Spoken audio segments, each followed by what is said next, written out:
Hello everyone, কেমন আছেন সবাই? আশা করি সবাই ভালো আছেন। আমরা আলহামদুলিল্লাহ ভালো আছি।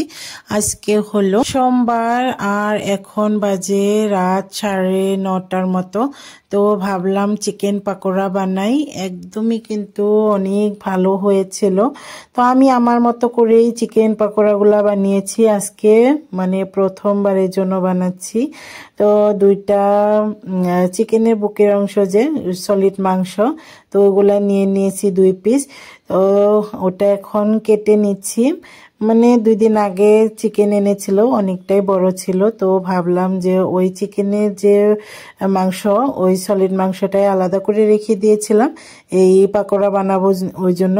মানে যারা আগের ভিডিওগুলো দেখেছেন তারা হয়তোবা জানবেন যে আমার ছোট ভাই এসেছে। তো ও কিন্তু চিকেন পাকোড়া খেতে অনেক বেশি লাইক করে। তো ভাবলাম যে আমি দেখি ট্রাই করি ওকে বানিয়ে খাওয়ানোর জন্য। তো এখন পর্যন্ত যা কিছু মানে রান্না করছি, যা কিছু বানাচ্ছি, তো কখনো কিন্তু একদমই ফেল হই নাই। ওই জন্য মানে পুরো একটা কনফিডেন্স নিয়েই চিকেন পাকোড়া বানানোর জন্য লেগে পড়েছি। এখানে প্রথমেই চিকেনের যে সলিড মাংস ওটা কেটে নিলাম, কেটে ধুয়ে নিয়ে তারপরে দিয়ে দিচ্ছি মশলা। এখানে আদা গুঁড়া দিয়ে দিয়েছি, রসুন গুঁড়া ছিল না ওই জন্য রসুনের পেস্ট দিয়ে দিব শেষের দিকে। আর এখন দিয়ে দিচ্ছি মানে যা যা গুঁড়া মশলা থাকে সব কিছুই দিয়ে দিলাম। এই তো এখানে কিন্তু রসুনের পেস্টও দিয়ে দিলাম। এখন একটা ডিম ভেঙে দিয়ে দিব। এখানে হলুদ গুঁড়া, মরিচের গুঁড়া, ধনিয়া গুঁড়া, জিরা গুঁড়া, গরম মশলার গুঁড়া, স্বাদ মতো নুন, তো সবকিছুই দিয়ে দিয়েছি। এখন একটা ডিম ভেঙে দিচ্ছি। ভেঙে দিয়ে তারপরে খুবই ভালো করে মিক্সড করে নিব। তো এখানে যদি রসুনের গুঁড়া থাকে তো রসুনের গুঁড়াও দিয়ে যায়। তো আমি ভাবলাম এখানে রসুনের পেস্ট দিলেও কিন্তু কোনো অসুবিধা নাই। তো রসুনের পেস্ট, আদার পেস্ট এখানে দেয়া যায়, কারণ যখন শুকনো উপকরণগুলো দেওয়া হবে তখন কিন্তু এমনিতেই শুকনো শুকনো হয়ে যাবে। তো বাজারে যখন কিনে খাওয়া হয় তখন কিন্তু অনেক বেশি বেসনের পরিমাণ বা যা কিছু দেয় উপরে শুকনো উপকরণটাই বেশি দেয়। তো চিকেনের পরিমাণটা অনেকটাই কম থাকে। তো আমি ভাবলাম যেহেতু বাড়িতে বানাচ্ছি তো একটু যাতে করে ফিলটা হয় যে বাড়িতে বানিয়ে তারপরে খাওয়াবো, ওই জন্য চিকেনের পরিমাণটাই বেশি রেখেছি। এখানে একটা ছাঁকনি নিয়ে নিলাম। ছাঁকনির মধ্যে এখন নিয়ে নিব বেসন।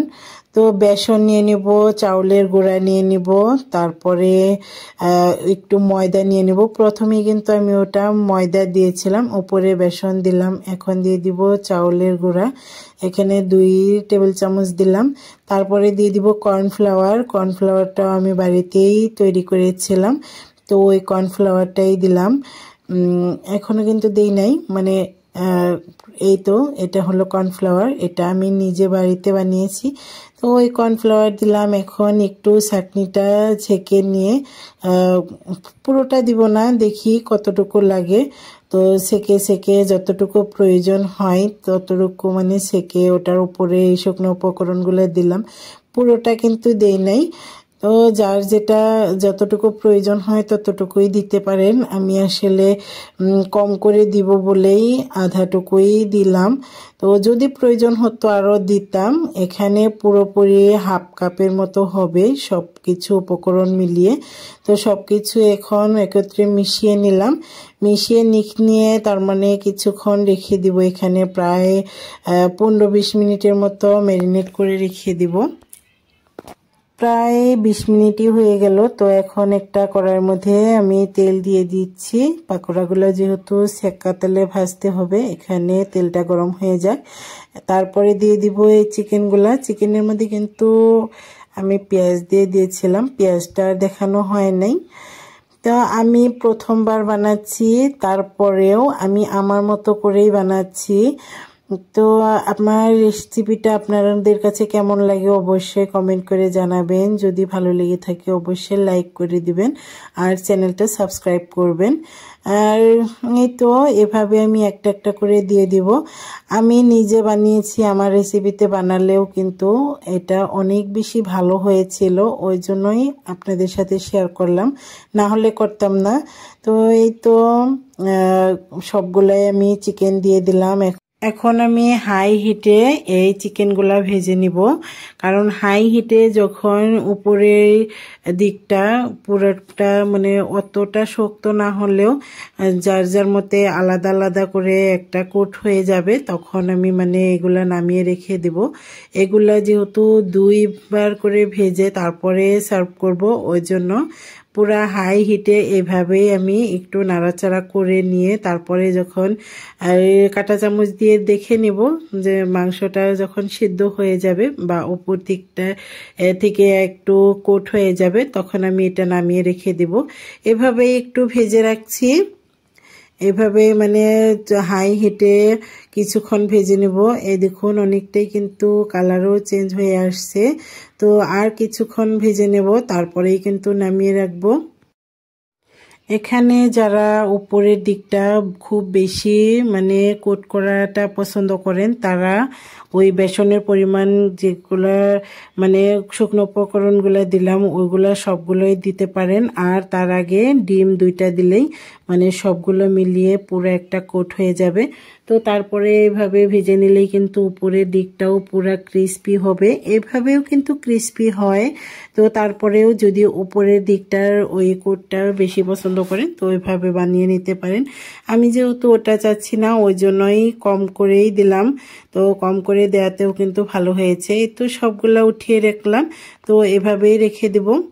এটা হলো পরের দিন, মানে আজকে সকালে, যে আজকে হলো মঙ্গলবার, তো মঙ্গলবারের সকালে আমি এগুলা আবারও মানে ভেজে নেব।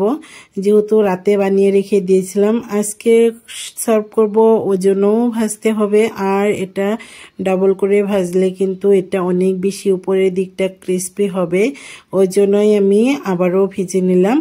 ওই আজকে আবারও হাই হিটে আবারও একবার ভেজে নিলে উপরের দিকটাও কিন্তু খুবই সুন্দর করে ক্রিস্পি হয়ে যাবে। আর ভিতরের দিকটা তো গরমে গরমে এমনিতেও সিদ্ধ হয়েই ছিল। তো এই দেখুন একদমই সুন্দর কিন্তু পাকোড়ার মতোই দেখা যাচ্ছে। আর এটাই চিকেন পাকোড়া, অনেক বেশি ভালো হয়েছিল। এই চিকেন পাকোড়ার সাথে হট টমেটো কেচাপ ওটা দিয়ে সার্ভ করলে বেশি ভালো হয়। আমি যেহেতু বাড়িতে টমেটো কেচাপ বানিয়েছিলাম, ওটা দিয়ে সার্ভ করেছি। ওটার লিঙ্কটা ডেসক্রিপশন বক্সে দিয়ে দিব, চাইলে দেখে নিতে পারেন। আজকের ভিডিও এ পর্যন্তই, দেখা হবে নেক্সট কোনো ভিডিওতে। ততক্ষণ পর্যন্ত ভালো থাকবেন, সুস্থ থাকবেন, আমাদের জন্য দোয়া করবেন। আজকের ভিডিও এ পর্যন্তই, আল্লাহ হাফিজ।